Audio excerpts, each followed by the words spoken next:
Финансиската состојба во јавното предпријатие Водовод Кочани долго време не е добра, а во последниот период таа се влошува. Во моментов предпријатието има долг од околу 720.000 евра и тековни обврски кои не коинцидираат со приходите. Поради ова, Советот на Кочани донесе одлука со која од раководството бара да не користи брокерски услуги или при користењето провизијата да ја ограничи најмногу на 5% во рок од 60 дена. Комуналното јавно предпријатие да направи анализа за рационализацијата на бројот на вработени и пресметка на реалната цена на водата и на другите комунални услуги, да формира штаб што ќе предложи санацијска програма за излез од кризата и да не се склучуваат нови договори за користење на геотермалната вода по постојната цена. Иако барањата се јасни, едно од прашањата е дали споменатата рационализација значи и намалување на бројот на вработени.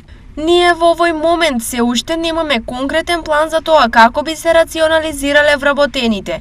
Тоа е нешто кое ќе се разгледува во периодот што следи.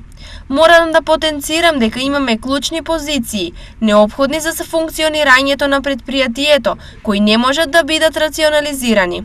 Информираат од јавното комунално предпријатие Водовод.